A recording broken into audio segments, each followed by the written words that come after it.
बिल्कुल तैयार करके रखा हुआ अपना सारा स्टार्ट करा देते हैं बस।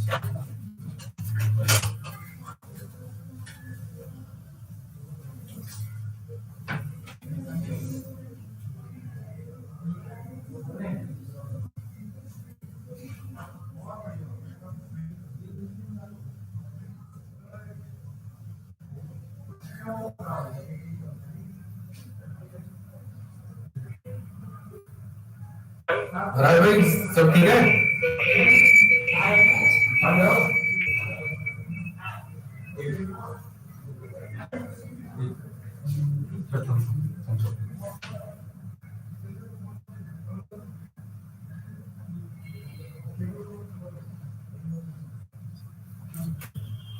Greetings of the day. Welcome in the third session for the MMPC3 Business Environment session. Today I'll be covering block 3 in continuation of previous two blocks. This unit contains 2 units, surprisingly. But when we go through these 2 units, these 2 units will be covering much aspects, including one, the new economic policy covering continuation of post-1991 activities that we discussed in the earlier session, as well as certain new development, new initiatives taken by the government to strengthen the business environment. And then there will be unit number 9, considering the financial sector and fiscal sector reforms. Specifically in unit 8, as you can see, the year 1991 is one of the landmark here in Indian economic history. Reason?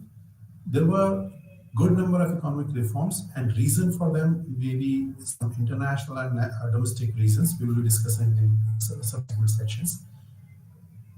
This new economic policy, that is also called as NEP of 1991, it is also considered as a policy of liberalization, privatization, and globalization. And currently the acronym for this LPG. This policy was from license Raj to liberalization, from nationalization to privatization, and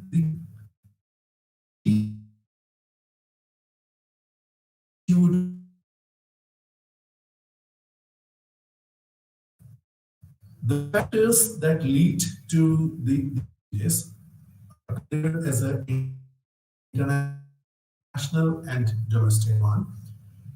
As far as the international factor is concerned, I hope you can recall there was a disintegration of former USSR, that is Union of Soviet Socialist Republics, and there was an outbreak of Gulf War. This resulted into declining Indian exports on one hand and rise in crude oil prices along with the fall in international prices on the other hand. So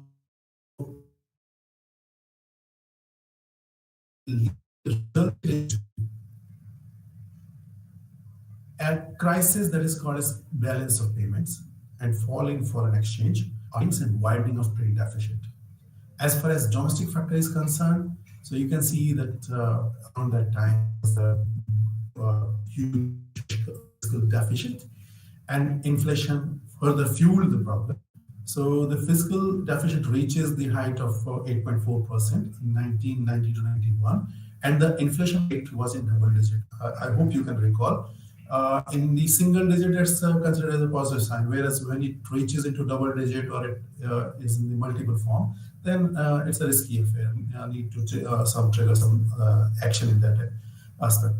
Then, so that India's foreign exchange reserve were fast depleting, and they was not sufficient, just sufficient for only 3 weeks of imports. So India was in a precarious situation of default and debt. So in order to address this situation, India approached International Monetary Fund, that is IMF, for grants and assistance, which necessitated certain changes in the economic system. So definitely, they need to safeguard their funds. They need to ensure that if we are paying someone, our funds should be safe enough. So for that purpose, Policy makers, on the other hand, was on the same situation. They were considering some trigger point to change something with the pace of the global scenario. So they find it convenient, somehow convenient, to change their policy. And for these changes, they consider the global scenario, what other economies are considering. So including one, the East Asian economies and how they are opening, how they are operating, how they are performing in the global scenario. So that they bring about those changes, and it resulted into the introduction of economic reforms in India. So these reforms are of two aspects. One is called as macroeconomic stabilization measures, and another one is structural adjustment reforms. So as far as the macroeconomic measures are concerned, there are tax reforms, the balance of payment reforms, monetary policy reforms, and also to control the inflation as well. As far as the structural adjustment reforms are concerned, there was a new industrial policy, there was reform in the banking sector, and definitely there was a phasing out of subsidies, disinvestment, and others. So, because this was somehow bringing the global competition at par, and so far, as per the interaction with the IMF regarding their lending policies also. So both these changes led to liberalization processes in the form of delicensing, de-reservation, and deregulation, increasing the role of private sector in the functioning of economy, and disinvestment connotes privatization. Further changes in the trade policies like reducing the rate of duties and tariffs made trade attractive. The flow of FDI and integration with world economy or globalization, our orientation shifted from inward-looking policy to outward-looking policy. And the combination of this LPG assured new era of economic history in India. GDP numbers increased, industrial activities gained momentum, services sector bloomed, and the presence of India on a global platform was being recognized. But the negative aspect, we should not ignore it. Around that, there was a scenario of jobless growth, neglect of the agriculture sector, and unskilled labor. The rise in income and wealth inequalities, and many others were also realities. So, under new economic policy, when we go in the individual sector or the liberalization, so it allows liberal rules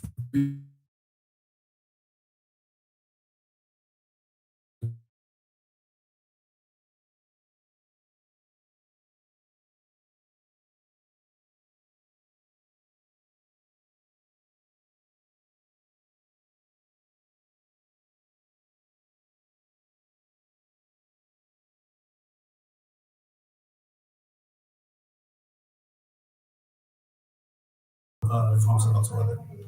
In this industry policy of 1991, several measures were undertaken to liberalize the economy, including allowing more sectors to be operated by the private sectors. So, like the key points are 18 industries related to security concern, environmental hazard, chemical, white, or luxury goods, etc., were kept under the purview of compulsory licensing, used only to two industries, that is, one related to atomic energy and second related to railways. Requirement of licensing for setting off industries within 25 kilometers of periphery of cities having a population of more than 10 lakh for a certain class of industries were removed. To boost and invite FDI in high priority industries, it was decided to provide approval of FDI up to 51% in 30 industry like electrical equipment, metallurgical industries, etc. To inject technological dynamism in the Indian industry, the government provided automatic approval for technology agreements related to high priority industry with specific parameters. And Monopolies and Restrictive Trade Practices Act (MRTP) 1969 was repealed. And the sixth point is SIC industries were referred to Board of Industrial and Financial Reconstruction, that is called as BIFR, for the formulation of revival rehabilitation schemes. The privatization composition of LPG. So, in privatization in broader sense means a change of ownership from the public sector to the private sector, and the introduction of private management and control in the public sector companies, including the fund as well.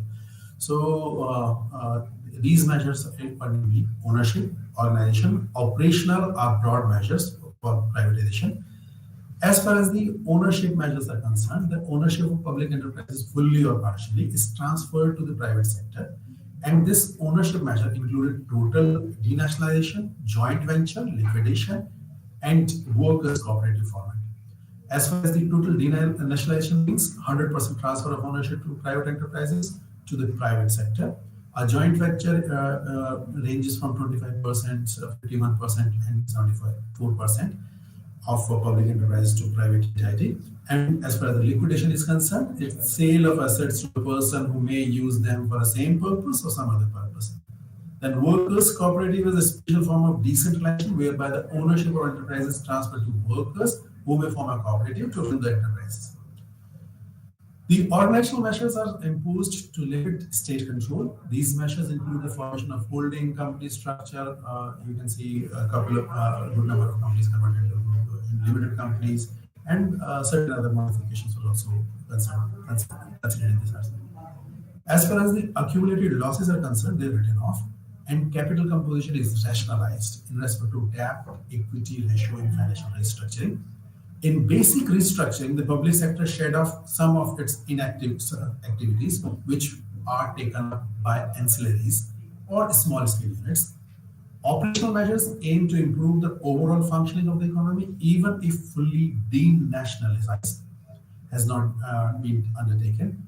Operational measures include granting autonomy to public enterprises, provision of incentives to the employees, freedom to buy inputs from the market, development of proper investment criteria, permission to raise resources from capital market for expansion, etc. Well, as far as globalization is concerned, it is integration of domestic economy with the rest of the world, and it connotes the reduction of trade barriers to permit free trade, free flow of capital, technology, and labor. They are under categories as well. First, reduction of import duties. It can be connected. Previously, there was import duties on items from ranging from 200 to 3%, which was progressively in a systematic manner.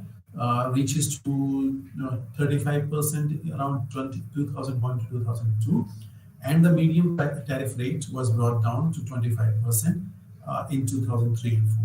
Besides reducing import duties, the government attempted to dismantle the quantitative restrictions on imports and exports.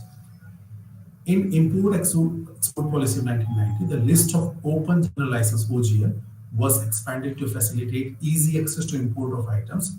The number of capital goods was expanded from 12612 to 1343 under OGL. A scheme of star trading houses was introduced for exporters with an average annual net foreign exchange earning of rupees 75 crores in the preceding 3 licensing systems. Then encouragement of foreign investment. Automatic approval for up to 51% in higher priority industries. Further, in 1996, the new list of industry was approved, whereby joint ventures with up to 74% foreign equity would be cleared automatically. 8% as per the prevailing conditions into 2021. Up to 100% FDI through automatic route is permitted in major subsectors of mining, broadcasting, airports, industrial parks, telecom services, pharmaceuticals, single brand retail trading, textile and garments, thermal power, tourism and hospitality, white label ATM operations and insurance intermediaries, etc. So the need is felt for looking at recent policy and changes introduced in the economy and try to see how these policies and programs are shaping the economic landscape of the country. Subsequent to 1991, there was certain modification as well in the form of that we regard as new economic policy of 2014. It brings about foreign trade policy (FTP) of 2015 to 2020. So FTP is formulated every 5 years, and currently we are under the regime of 2015-20 regime. And the foreign trade policy which is enforced, the major features of this export from India scheme is first, we can categorize as merchandise export from India scheme. So the notified goods which are exported to notified markets would be rewarded as realized free or board FOB value of exports. Countries of export grouped into category 1, category A, B, C. Category A are traditional market, including USA, Canada, European, and others. Whereas country B, the category B or country B are emerging and focus market, like Africa, Latin America, Mexico, Turkey, West Asian countries, ASEAN countries, Japan, China, and others. Whereas country C, it includes 70 countries like Bangladesh, Bhutan, Nepal, etc. Global support has been granted to fruits, flowers, vegetable, tea, coffee, spices, processed foods, marine products, handicrafts, furniture, etc.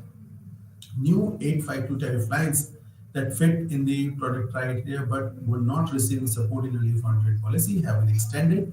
This support, and these include lines from fruit, vegetable, ayush, herbal products, paper products, etc. As far as that was the regarding product, then there is another component that is called service exports from India scheme. So in this sector, there was a specific emphasis on promoting activities of providing service providers or supporting service providers who are working from India and supporting the global market.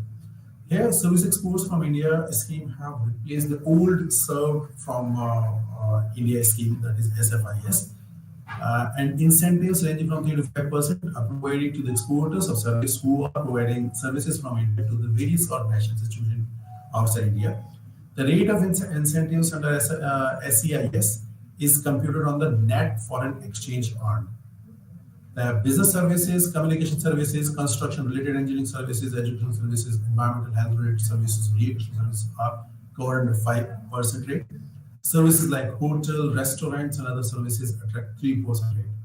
The rewards earned in this scheme is in the form of duty credit scripts and are freely transferable and can be used for all type of goods and services debits on procurement of services or goods.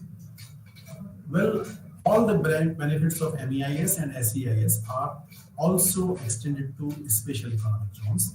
All duty scripts issued under MEIS and SEIS schemes and the goods imported against these scripts are fully transferable, and the scripts issued under export from India can be used for payment of customs duty, excise duty, and payment of service tax. A new concept of status holder has been introduced in foreign trade policy under 2015 to 2020. Business leaders who are prominent in the arena of foreign trade and have successfully contributed to the country's foreign trade would be termed or recognized as status holders. These status holders would be given special treatment and privileges to facilitate their trade transactions. Then, beyond this, in current scenario, we are familiar with some of the concepts like Make in India. So, in order to boost to Make in India, towards encouraging domestic manufacturing and promoting brand India, several measures have been introduced under FTP. So, under MEIS scheme, higher rewards will be provided for those exports items which has high domestic content and value addition. Under the Export Promotion Capital Goods EPCG scheme, the specific export obligation has been reduced to 75% in case of capital goods are procured from indigenous manufacturers. As far as ease of doing business is concerned, so this is an interesting aspect. There are regular reports like India stands this state, this position in case of ease of doing business. So online filing of documents or applications, I hope you can recall in the previous session, we discussed about various states, how they facilitate their business environment, what best they have done to facilitate the business activity in their place. So ease of doing business comes under those umbrella as well. So this is basically reducing paperwork, promoting more and more activity on the online mode, avoiding more office work, something like that. So ease of doing business includes online filing of documents or application has been made, whereby various applications by exporters, importers can be filed online. Further, there is no need for hard copies of application and specified documents, as well as lending documents of export consignments as proof for the notified market can be digitally uploaded. Now, we all connected or hear about this concept of GST, goods and service tax. So one of the major initiatives reforms in the Indian tax system was introduction of GST Act in 2017. which came into effect from 1st July 2017. It is basically a comprehensive multi-stage destination-based tax that is levied on every value addition. Prior to GST, there was a plethora of tax levied by the central or state governments, which leads to cascading effect of the taxes. And GST has subsumed a large number of taxes and intended to simplify the structure of indirect taxes. At present, the GST types are namely: first is that is called as IGST, it is Integrated Goods and Service Tax. Second is State Goods and Service Tax, that is SGST. Third is Central Goods and Service Tax, CGST, and the last is Union Territory Goods and Service Tax, UTGST.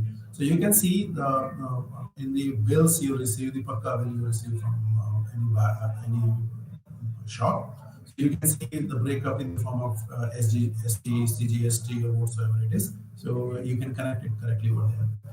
The major benefits that are accrued from GST are the creation of a unified common national market for India, giving a boost to foreign investment, and the Make in India program. Mitigations of cascading of taxes, harmonization of tax laws and procedure, simpler tax regime, increase in ease of doing business, reduction in compliance cost. For consumers, benefits are in the form of reduction of prices of goods and transparency in the fixation of final prices of the goods. Now, this is the point. This is the scheme. I hope you have heard about it. That is Pradhan Mantri Jan Dhan Yojana. So previously, the population, we all remember the population of India is growing at pace, but at the same time, we can see that the good number of population or a large number of Indian civilizations are not having access to the banking system. So how they're managing their money, how they are getting funds out of it, how their finances are managed. It was a definitely a typical problem. So to widen the scope of financial inclusion in the economy and to avoid the leakage, to check the leakage, the ultimate goal of inclusive growth, to bring the backward and marginalized citizens of the country under the umbrella of institutional sources of finance in the whole of the financial inclusion. This program was launched on 15th of August 2014.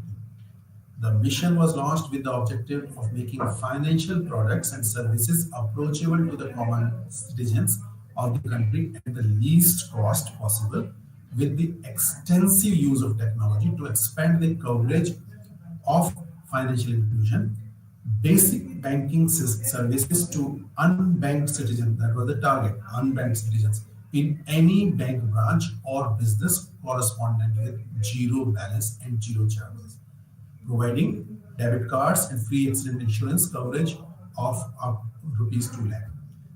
There are 6 pillars in the graphics that is visible to you, issued by Ministry of Finance. So these 6 pillars include universal access to the banking services, creation of credit guarantee fund, financial literacy program, pension scheme for the unorganized sector, basic saving bank account with overdraft facility of rupees 10,000 to every household. Previously, this was 5,000, rupees 5,000, which was enhanced to the rupees 10,000. Then micro insurance scheme. Then expenditure, expediting the program of financial literacy in the form of spreading information about the usage of ATMs, promotion of savings, use of banking services for insurance and pension, creation of credit guarantee fund to save the banks from defaults, to provide insurance covers with both accident insurance up to 1 lakh, which was enhanced to 2 lakh in new PMJDY, accounts open after 28/8/2018, and life insurance of rupees 30,000, and to provide a safety net to the workers working in the unorganized sector through a pension scheme. So there are certain steps regarding who can open, when interest rate deposit, what are the like nominal balances required, easy transfer money across India. After satisfactory operation of the account for 6 months, overdraft facilities to be permitted. Some accidental insurance cover, rupee debit card it must be used within 40 to 5 days. So these are the certain key features of this scheme. Then PMJDY account can be used for direct benefit transfer scheme, that is called a DBT, for the social security scheme, namely Pradhan Mantri Mudra Yojana (PMFY), Atal Pension Yojana, Pradhan Mantri Jeevan Jyoti Bima Yojana (PMJJBY), and Pradhan Mantri Suraksha Bima Yojana (PMSBY). Post 2018, the focus on of PMJDY has shifted from every household to every person. As on the report says on April 2021, the total number of PMJDY accounts stood around 42.25 crore, and these accounts have around deposit of 145,408.07 crore, and they have got rupee cards of 30.93 crores were issued accordingly. Further, Jandhan Darshaka app was also launched to provide necessary information related to banking services like locating ATM, bank branches, etc. As per as the recent figure of 16th November 2022, the total number of beneficiaries in rural, semi-urban, and central bank branches, including public sector bank, regional banks, private sector banks, is around 31.66 crores. And the number of beneficiaries at urban metro centers, bank branches, one is rural and urban. Urban sector is 15.79 crores. In the split up of number of rural urban female beneficiaries, it is 26.34 crores, and majority of them is represented in public sector banks. Number of total beneficiaries 47.45 crores. You can imagine the number. And the total deposit in accounts 177,269.42 crores. So imagine, you can see the increase there. And accordingly, number of rupee debit card issued to the beneficiaries 32.38 crores.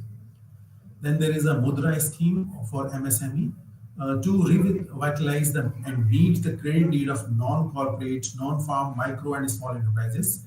Prime Minister Mudra Yojana (PMMY) was launched in 2015, and these micro enterprises play an important role in the labor surplus country like India.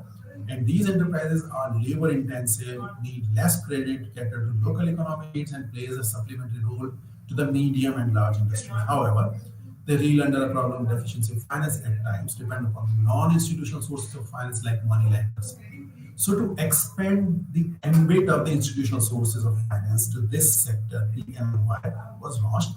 Mudra stands for Micro Units Development and Refinance Agency, and provided loans up to rupees 10 lakh to eligible enterprises.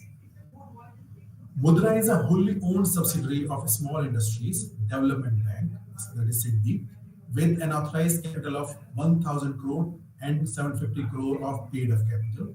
Micro enterprises can borrow term loans or overdraft facility without any need of collateral processing fee, and this scheme does not prescribe any minimum amount of loan. Small loans can be taken. Mudra scheme has been three categories, namely Shishu, Kishore, and Tarun, and accordingly the range is granted over there.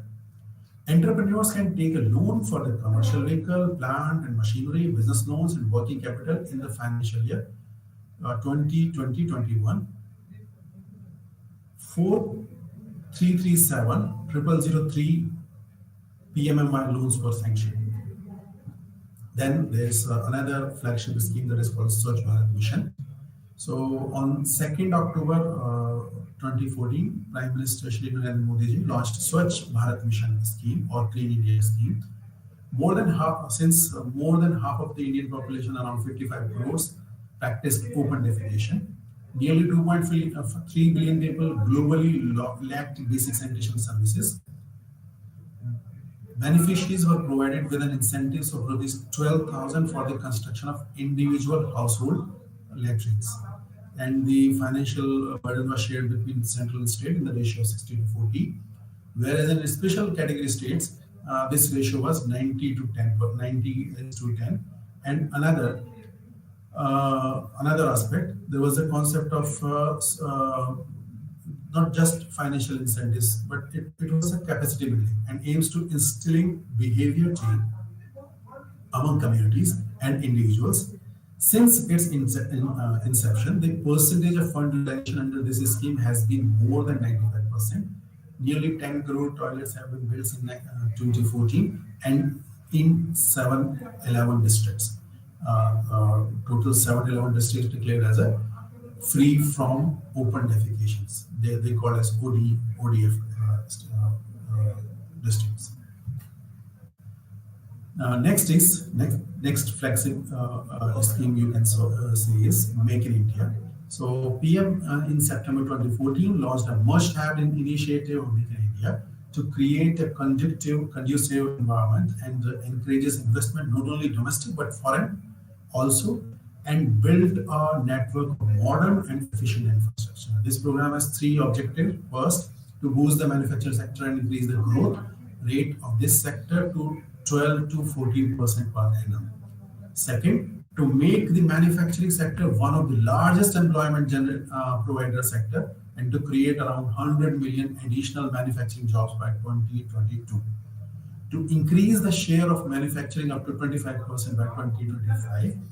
This scheme focuses on 25 sectors, that is automobiles, aviation, chemical, construction, defense manufacturing, electronic system, food processing, leather, mining, pharma, railways, tourism, renewable energy, etc.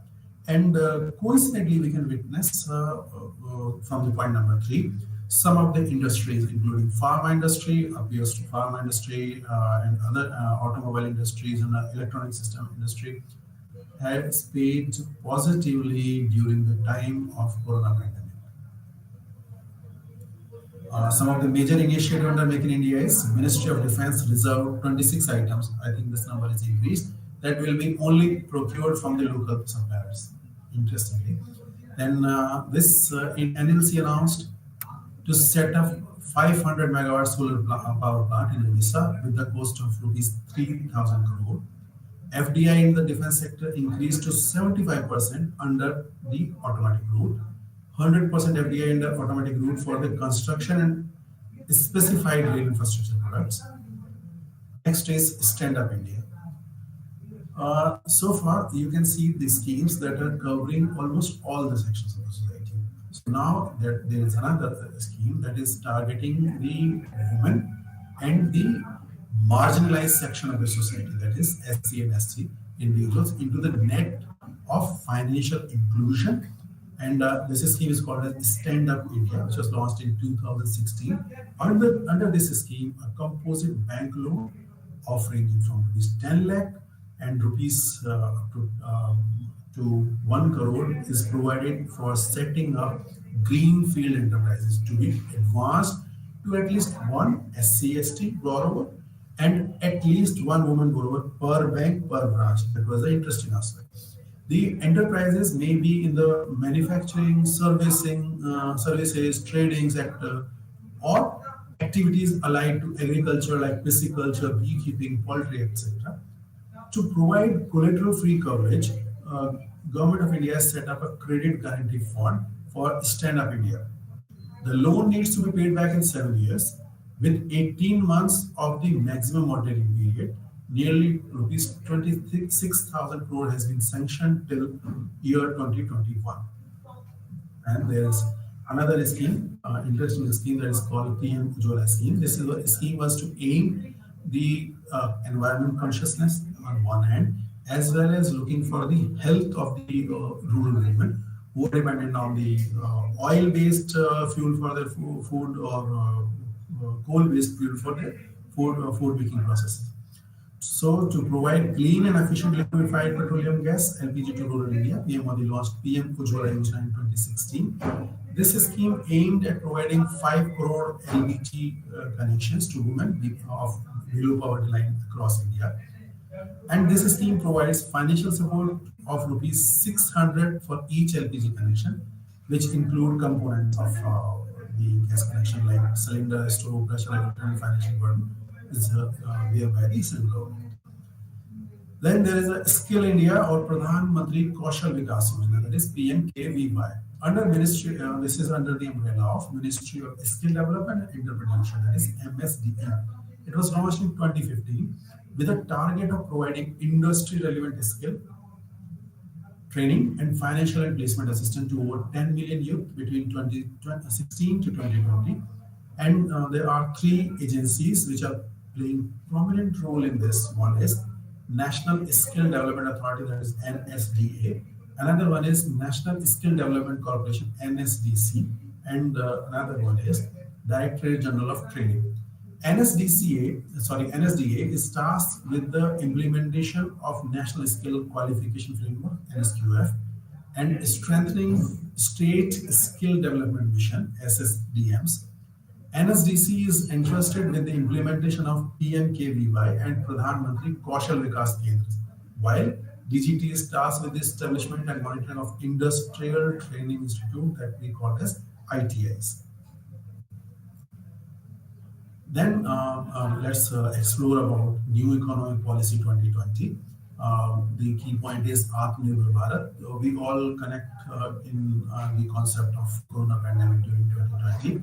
So this Corona pandemic had a devastating effect on all the economies of the world, be it either big or small, developed or underdeveloped. It had a deep impact on the economic growth and the income and employment. So they were so far affected. It made the policymakers rethink the way the economic system works. It was at this juncture that Prime Minister of India, Shri Narendra Modi, while announcing an economic package related to pandemic, echoed the slogan of Atmanirbhar Bharat in May 2020. Though the different versions of Atmanirbhar Bharat was already part and parcel of the Indian planning processes since 1976, we should remember this. And even some mentions can be found in the 10th five-year plan. Also, in 2020, Atmanirbhar Bharat was declared as Oxford Hindi Word of the Year as well. This should not be only understood as self-reliant only. It is frowned upon by the global economy. It connotes policies that aim towards promoting resilience, efficiency, and equity. And PM again in 2021 emphasized that the core of this slogan is about the creation of values, wealth, and ethos not only India but for the larger humanity as well. Till now, three packages has been given under this scheme. The main constituents of Atmanirbhar Bharat are demand, demography, economy, infrastructure system.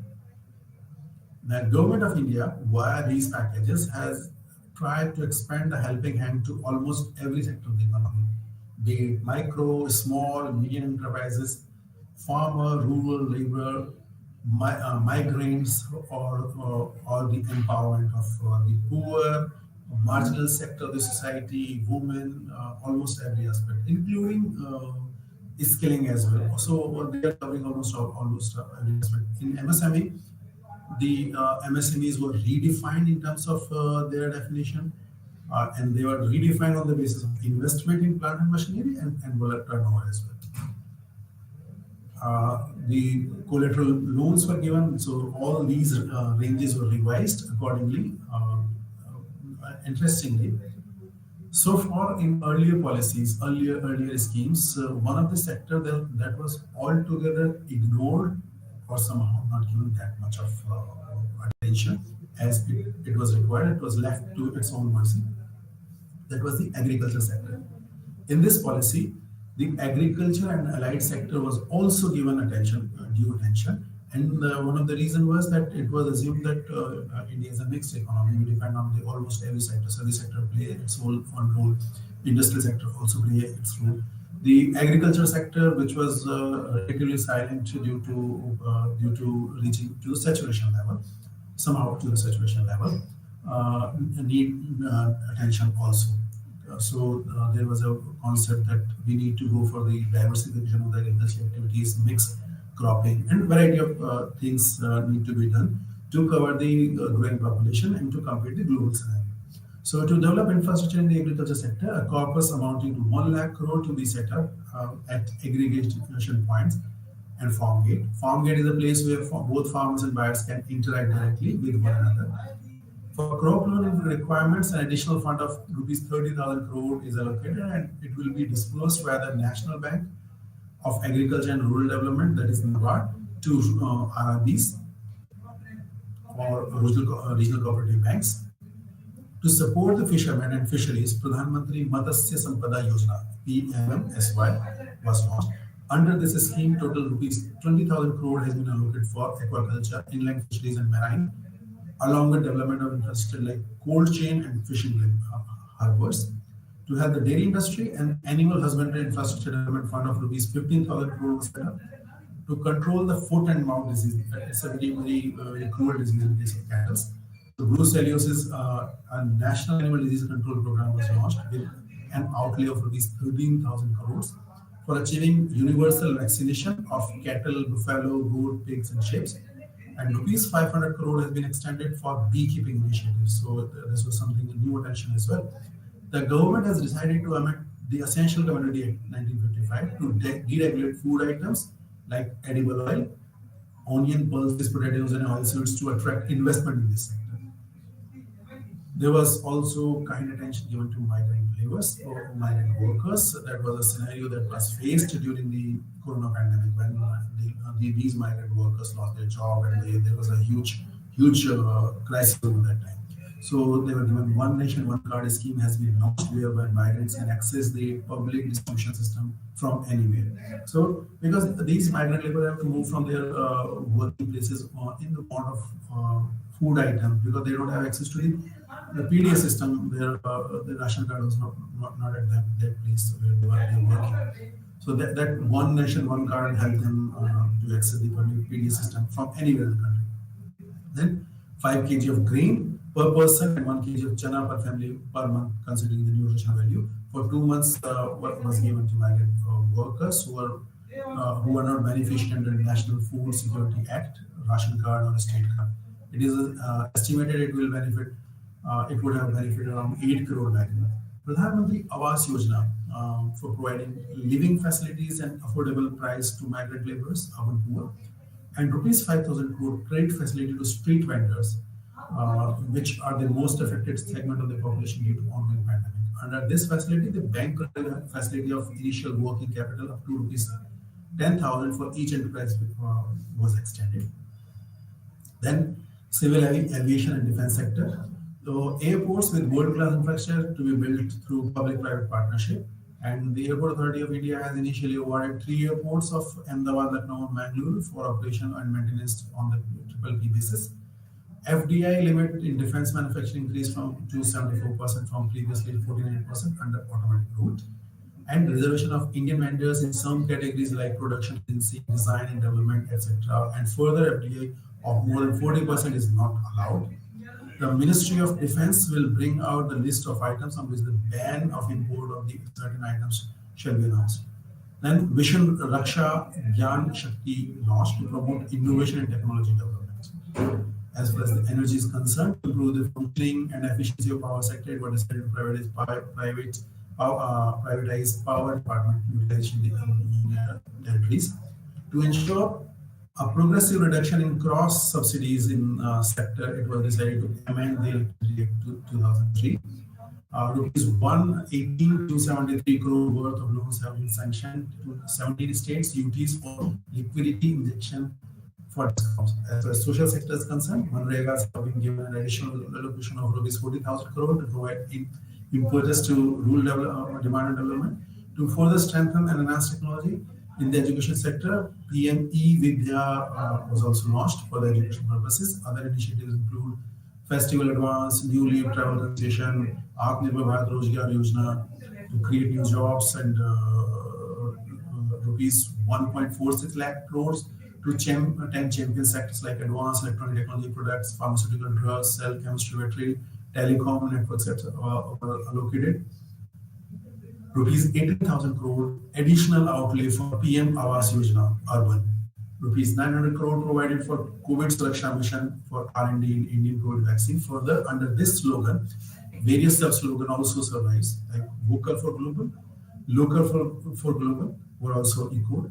And I think I hope you connect with certain states. So there is a concept of one district, one product. So there is a promotional scheme from at the state level that they have initiated the process of targeting or identifying the product of a district and promoting all the efforts to promote that product of that district.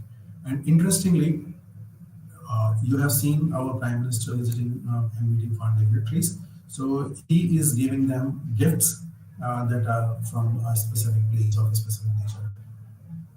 Then there is an interesting scheme that is called the National Food Security Mission, launched in 2007 as a centrally sponsored scheme, which was aimed to increase the annual production of rice, wheat, and pulses by 10, 8, and 2 million tons respectively by the end of 2011 and 12. By restoring soil fertility, improving farm level economy, expanding the area under cultivation, and fostering new employment avenues. From 2014 to 15, core cereals and commercial crops like sugarcane, cotton, and jute were also included in this mission, and mission was extended to 2019 to 20. And new targets of achieving production of 13 million tons of additional food grain production are fixed. At present, this mission is being implemented in selected districts of 29 states of the country. And National Food Security Act, NAFSA 2013. So it made a provision to distribute subsidized food grain under the Targeted Public Distribution Scheme (TPDS) to 75% rural and 50% urban population. Identified householders are provided 5 kg food grains per person at a subsidized rate, like rice at the rate 3 per kg, wheat 2 rupees per kg, and coarse grain at rupees 1 per kg. There is another scheme that is called Antyodaya Anna Yojana. It gives 35 kg per family per month. This act also includes midday meal and integrated child development services. Pregnant women and lactating women and children in the age group of 6 months to 14 years are entitled to nutritious meals, and maternity benefit of not less than rupees 6,000 are given to pregnant women and lactating mothers. The ration card are in the name of eldest woman of the household of the age 18 years or above. There is a systematic grievance redressal mechanism at the district and state level, apart from social audits to ensure transparency and accountability. The states are not able to supply the entitled food grains to the beneficiaries. The Act makes the provision for food security allowance as well. In all state UTs covering nearly 80.5 crore per person, this scheme is active.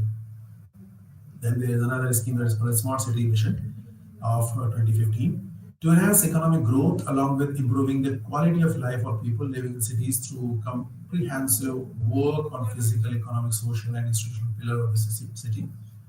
To promote and provide the core infrastructure like adequate water supply, sanitation, assured electricity supply, solid waste management, affordable housing, digitization, e-governance, sustainable environment, and safety of women, children, and elderly, health and education, 100 cities were to be selected based on 2-step criteria. This is a centrally sponsored rupees 48,000 crore was sanctioned over the 5 years period. Smart command and control centers has been completed in 16 cities. Smart water, smart roads, smart solar have been completed in 24 cities, 23 cities, and 15 cities respectively. And the idea of a smart city includes smart government, smart health, smart mobility, smart retail, open data, Internet of Things, smart agriculture, smart home, education, smart grid, and smart technology. And there is another scheme that is called BharatNet, or National Open Fiber Network (MFN). So in this mission, connecting rural India with internet services, National Optical Fiber Network was launched in 2011 and renamed as a BharatNet in 2015. This mission envisages connecting around 250,000 gram panchayat with a minimum of 100 Mbps bandwidth covering nearly 625,000 villages. Bharat Broadband Network Limited (BBNL) is the special purpose vehicle created as public sector undertaking PSU for the execution of NOFN to provide e-services and e-applications like e-health, e-education, etc.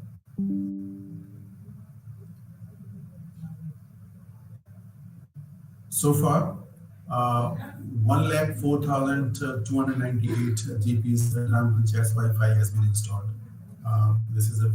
And the length of optical fiber cable so far laid down up to December 2020 is 5,25,706 kilometers. So that's an interesting figure. So let's move to unit number 9. It is financial sector and fiscal sector reforms. As far as the financial sector is concerned, the major concern is regarding non-performing assets. So banking sector was suffering from this issue. Their assets were under stress, and there was not much free hand to the banking system. Lucrative schemes were offered by the government, so banks had to suffer accordingly. Taxation system was so far rigid. There was a competition between same banks. Foreign players, if they were allowed, they were competing in a far better condition. They were doing comparatively better, and there was consideration for the ease of doing business too. So considering all these aspects in a favorable manner, there was a need to look for financial sector reforms or reforms in the fiscal policy in terms of taxation and other sources. So first, we talk about the banking sector reforms. So, in continuation of new economic policy of 1991, Narasimhan Committee was set up in 1991, and it focused on banking sector, and this he recommended certain reforms to revive the banking sector. And these banking sector reforms include the reduction of SLR, re-examination of direct credit programs. The banking structure of regulation is very rigid. Then establishment of hierarchy in the banking, a 4-tier system, including the need to restructuring the banking. Then the bank should have general or universal banking, and they would have a network of branches throughout the country. The local banks whose operation would be confined to a specific region. Regional banks, including RRB, would be confined to rural. So they identify the banking reorganization, replacement also. So introduction of prudential norms and regulation. Then asset reconstruction fund to be established for the recovery of loans. This fund would be would take a portion of the bad and doubtful debts of the banks as a discount. Then end of the duality of a control and RBI should be the primary agency for the regulation of the banking system. To provide autonomy of the banks, the chief executive of the bank should be appointed based on professionalism and integrity, not on a political consideration. Banks can access the capital market and issue a fresh capital, so they have access to fund. Then the last one is the opening of foreign banks to open office in India, either as branches or as subsidiaries. In 1998, to review the progress of banking sector reforms and design a program to further strengthen the financial structure, technological upgradation, human resource development, capital adequacy norms, and bank mergers. Further, a committee was set up, and it is called the Narasimhan Committee Second. So it gives advocated for a stronger banking system, context of current account convertibility. It was advocated the revival of narrow banking concept, where weak banks would place their funds only in short term and risk-free assets like gold and securities. Setting up of a small local banks which would cater to the needs of the states or cluster of district to serve local trade, small industry, etc. Banks should aim to reduce gross NPAs to 3% by 2002. So definitely the NPA was also consideration again here also. To improve the strength of Indian banking system, the government should raise capital adequacy ratio norms of 9% by 2000, 10% by 2002. Banks to give more autonomy and freedom in the recruitment of skill, especially manpower from the market. Rapid introduction of computerization and technology. And amendment in the Banking Regulation Act, Nationalization Act, and State Bank of India, RBI Act, Bank Nationalization Act to allow greater autonomy, higher private sector shareholding, and so on. In continuation, there were reforms in the financial sector. The government of India from time to time have been making certain reforms to financial sectors. One, you can see a Financial Stability and Development Council, FSDC. It was created in 2010 as an effects body non-statutory to promote financial sector development and strengthening the mechanism for maintaining financial stability. Merger of Forward Market Commission, FMC, with the SEBI. Insolvency and Bankruptcy Code. So this new code aims at consolidating and amending laws relating to reorganization and resolution of corporate persons, individuals, and partnership forms in a time-bound manner, that is 180 days in case of companies. However, a subsequent Bankruptcy Code Amendment Act 2019 has amended the mandatory upper time limit to 330 days, which includes time spent in the various legal process to complete the resolution process. To promote entrepreneurship and availability of credit and balance the interest of all the stakeholders under the new code, the National Company Law Tribunal was also set up.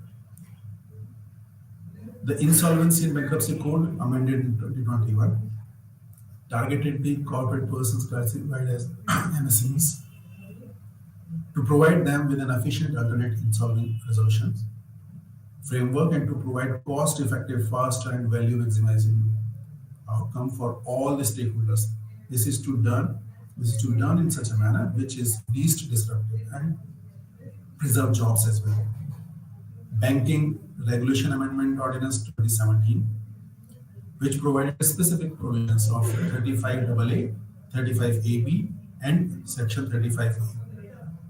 Now RBI is authorized for a lot of other activities for NPA resolution. The three major factors hurdles which solve the resolution process include: first, it is stop free riding by lenders who did not participate in the resolution process. Second, compliance after an agreement has been sealed.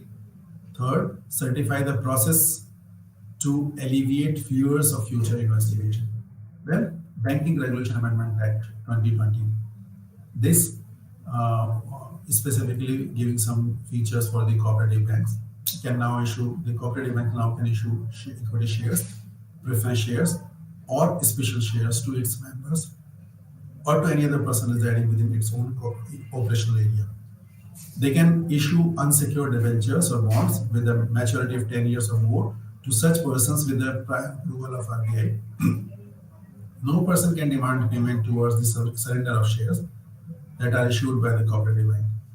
Well, RBI may exempt the cooperative bank or a class of cooperative banks from a certain provision of the Act through notification. The cooperative banks cannot employ someone who is insolvent or has been convicted of crime. The RBI has the power to remove the chairman if she is not fit for the position and can appoint another person as chairman. Cooperative banks can make loan or advances on the security of their own shares.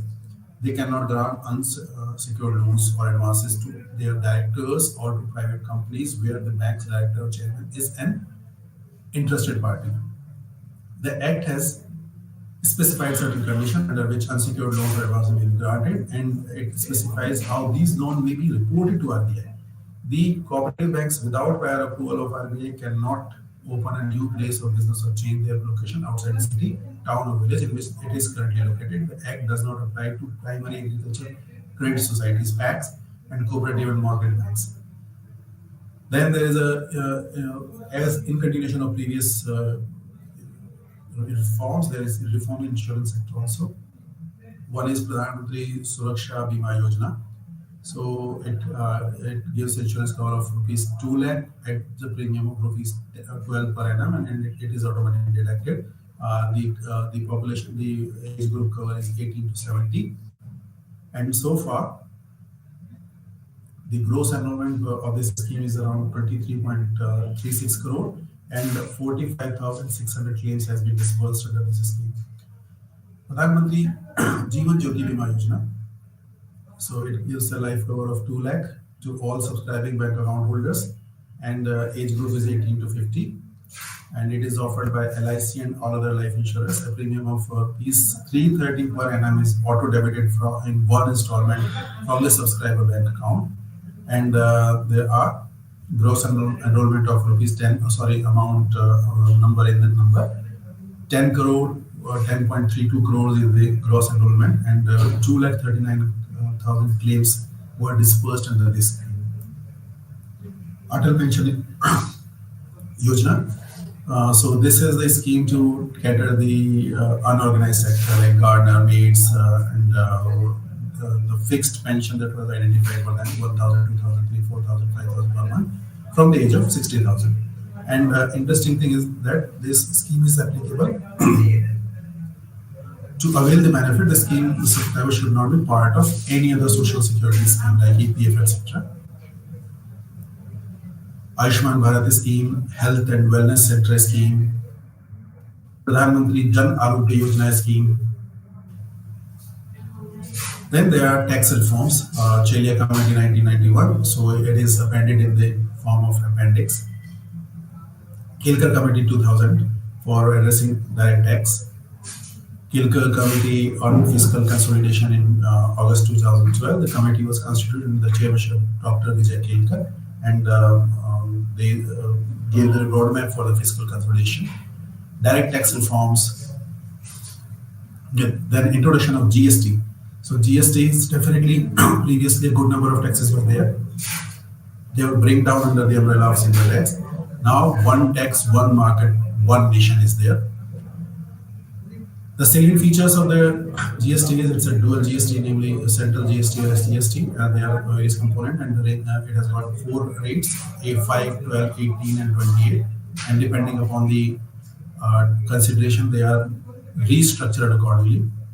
There is a GST council that decides it, which has got certain invited members. So there is an input tax credit benefit scheme, in which double taxation is avoided. So there are a good number of appendix are added here. So with this, I wish to conclude today's session. Namaskar.